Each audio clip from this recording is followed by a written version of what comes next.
ইমদাদ ফাউন্ডেশনের উদ্যোগে আয়োজিত হলো রক্তদান শিবির। রক্তদান মহৎ দান, এই কথা মাথায় রেখে সামাজিক সৎ কার্যের মধ্যে দিয়েই সৃষ্টিকর্তার সন্তুষ্টি অর্জন করতে রবিবার কীর্ণাহার মাস্টারপাড়ায় একটি স্বেচ্ছায় রক্তদান শিবিরের আয়োজন করা হয়েছিল। স্বেচ্ছাসেবী সংগঠনের পরিচালনায় এই রক্তদান শিবিরে প্রায় 50 জন রক্তদাতা রক্ত দান করেন।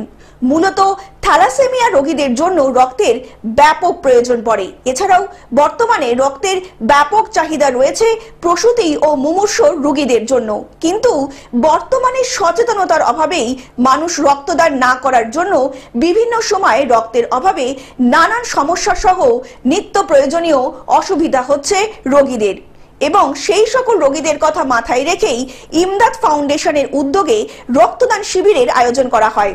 বোলপুর মহকুমা হাসপাতালের ব্লাড ব্যাংকগুলি রক্ত সংগ্রহ করে। রক্তদান শিবিরে উদ্যোক্তারা জানান, গত 5 বছর ধরে বিভিন্ন সামাজিক কাজ তারা করে আসছে।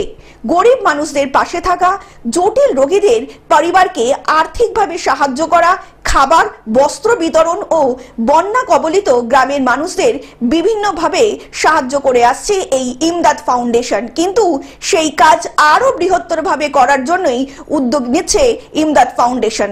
আমাদের এই ইমদাদ ফাউন্ডেশনের গভর্নমেন্ট রেজিস্ট্রেশন হওয়ার পর এবছর আমাদের প্রথম পাবলিক প্রোগ্রাম হচ্ছে এটা ব্লাড ডোনেশন ক্যাম্প করা, যেটা আমাদের মেন উদ্দেশ্য হচ্ছে এখানে কারো ব্যক্তিগত কোনো উদ্দেশ্য নাই, সামাজিক সৎ কাজের মাধ্যমে যে মহান সৃষ্টিকর্তার সন্তুষ্টি অর্জন করা, সেই উদ্দেশ্যে আমাদের প্রথম পাবলিক প্রোগ্রাম হচ্ছে ব্লাড ডোনেশন ক্যাম্প, যেটা আমরা কিছুদিন আগে থেকে প্রস্তুতি নিয়েছি এবং আজকে আলহামদুলিল্লাহ সেটা শুরু হয়েছে।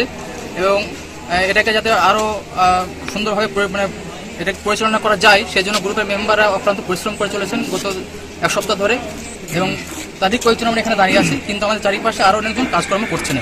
আচ্ছা, কতজন রক্ত দিচ্ছে আজকে?